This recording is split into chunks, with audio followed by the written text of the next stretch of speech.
Hello बच्चों, let's read the question and the question says O2 and O3 that is oxygen and ozone are option A allotropes, option B isotopes, option C isomorphs and option D polymorphs। तो सबसे पहले देखते हैं O2 जो है हमारा वो oxygen होता है, O3 जो है हमारा ओजोन होता है। इनकी स्ट्रक्चर की बात करें तो ऑक्सीजन के अंदर डबल बॉन्डेड ऑक्सीजन होते हैं ये दोनों, O3 के अंदर यहाँ पे कुछ इस प्रकार से इसका स्ट्रक्चर बनता है।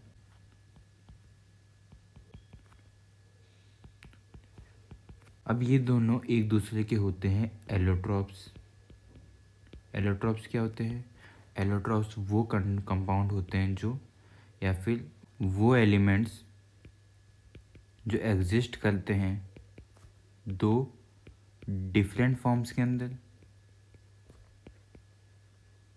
बट उनकी फिजिकल स्टेट सेम ही होती है, फिजिकल स्टेट सेम होती है। इसके और एग्जांपल की बात करें एलोट्रॉप तो हमारे पास आते हैं कार्बन के एलोट्रॉप, जिसके अंदर हमारा एक तो डायमंड होता है, ग्रेफाइट होता है। तो ये दोनों भी एक दूसरे के, ये कार्बन के हमारे पास एलोट्रॉप्स हो गए।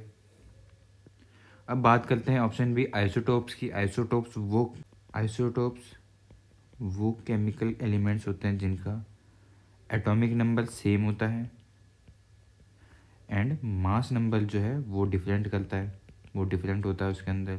सी की बात करते हैं आइसोमॉर्फ्स कौन से होते हैं? जब दो या दो से ज़्यादा क्रिस्टल्स जो हैं उनकी chemical composition and crystalline structure same हो तो उनको हम कहते हैं आइसोमॉर्फ्स। एंड हमारा जो दिया है पॉलीमॉर्फ्स का मतलब होता है जब एक ही सब्सटेंस जो है हमारा, या फिर एक ही एलिमेंट या फिर एक ही कंपाउंड अलग अलग फॉर्म्स के अंदर प्रेजेंट हो तो उसी को हम कहते हैं, अलग अलग क्रिस्टलाइन फॉर्म के अंदर प्रेजेंट हो तो ये जो फिनोमेना है उसी को हम कहते हैं पॉलीमॉर्फ्स या फिर पॉलीमॉर्फिज्म। एग्जाम्पल के लिए हम देखें तो हमारा जो कैल्शियम कार्बोनेट होता है उसकी दो डिफरेंट क्रिस्टलाइन फॉर्म्स होती है, एक होती है हमारे पास कैल्साइट एंड दूसरी होती है एरोगोनाइट।